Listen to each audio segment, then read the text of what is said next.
अपने टैलेंट के दम पर फिल्म इंडस्ट्री पर राज करके अपनी ही गलती से बर्बाद हो जाने वाले कलाकारों की अगर बात की जाए तो माला सिन्हा उस पर सिरमौर रहेंगी। एक्टिंग से लेकर शादी और शादी से लेकर बर्बादी तक की पूरी कहानी आपको बताऊंगा बिल्कुल शॉर्ट में। बने रहिए वीडियो के अंत तक। नमस्कार, फिल्मी तराना चैनल के एक और नए एपिसोड में आप सभी का स्वागत है। माला सिन्हा का जन्म 11 नवंबर 1936 को भारत के पश्चिम बंगाल राज्य में कोलकाता शहर में। माला सिन्हा का जन्म एल्डा सिन्हा के रूप में हुआ था, लेकिन जब से उनके स्कूल के दोस्तों ने उन्हें डाल्डा कहकर चिढ़ाना शुरू कर दिया तो उन्होंने अपना नाम बेबी नजमा रख दिया। उन्होंने जय वैष्णो देवी नामक बंगाली फिल्म में एक बाल कलाकार के रूप में अपना करियर शुरू किया, जिसके बाद उन्होंने बाल कलाकार के रूप में कई और फिल्मों में काम किया, जैसे कि जोग वियोग, धूली और श्री कृष्ण लीला आदि। उन्होंने अपने पूर्ण अभिनय करियर की शुरुआत वर्ष 1952 में बंगाली फिल्म रोशन आरा से की और माला सिन्हा नाम उसी फिल्म से उन्होंने इस्तेमाल किया। उन्होंने अपने हिंदी फिल्म डेब्यू 1954 में बादशाह नामक फिल्म से किया। उनका करियर उस तरह से शुरू नहीं हुआ जैसा वे चाहती थीं, क्योंकि उनकी अधिकांश शुरुआती फिल्में फ्लॉप रही थी। रमेश सहगल की सुपरहिट फिल्म सुबह होगी में उनके प्रदर्शन के बाद वे स्टारडम तक पहुंची।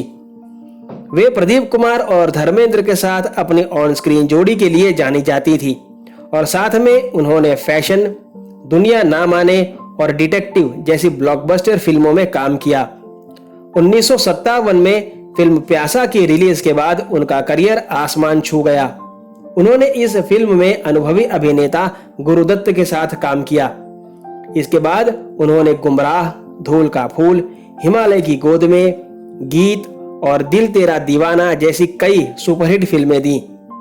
उन्होंने अपने समय के लगभग सभी स्टार अभिनेताओं के साथ अभिनय किया। उस समय के स्थापित अभिनेताओं के साथ साथ उन्होंने उस समय के विभिन्न आगामी अभिनेताओं के साथ भी काम किया। उन्होंने हिंदी के अलावा नेपाली और बंगाली फिल्मों में भी काम किया। 1970 के दशक के मध्य से उन्होंने मजबूत चरित्र भूमिकाएं करना शुरू कर दिया और कुछ प्रसिद्ध भूमिकाओं में खेल, जिंदगी, 36 घंटे और बाबू शामिल हैं।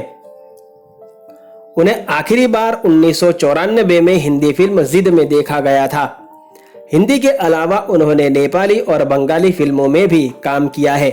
अगर बात की जाए माला सिन्हा के निजी जीवन की तो आपको जानकर हैरानी होगी कि जहां तक एक तरफ कई अभिनेता माला सिन्हा को पसंद करते थे तो वहीं दूसरी तरफ खुद माला सिन्हा का दिल नेपाली अभिनेता चिदंबर के लिए बेचैन रहता था। दोनों दिल की गहराई के साथ एक दूसरे से प्यार किया करते थे और इसी के चलते दोनों ने शादी करने का फैसला कर लिया था। माला सिन्हा और चिदंबर की शादी में वैसे तो कोई प्रॉब्लम नहीं थी, लेकिन एक बहुत बड़ी अड़चन उन दोनों की शादी में ये आई थी। दरअसल माला सिन्हा की मां नेपाली थी और पिता ईसाई।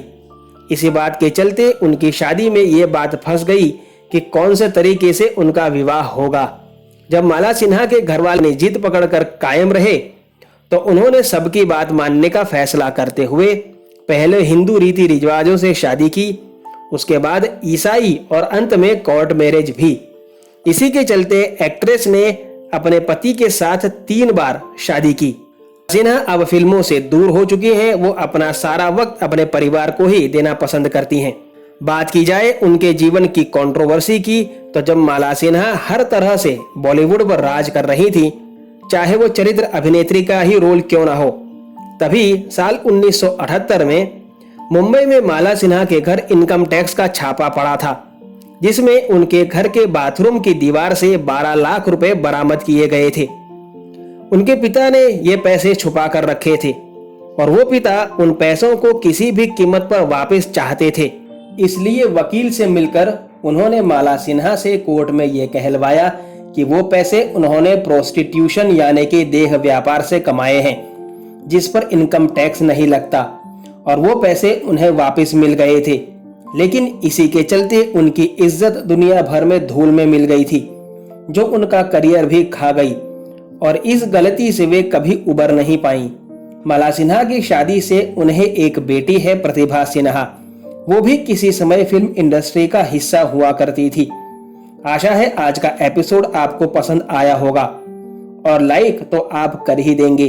आपसे मिलूंगा जल्द एक और नई पेशकश के साथ। तब तक अपना ध्यान रखें। धन्यवाद।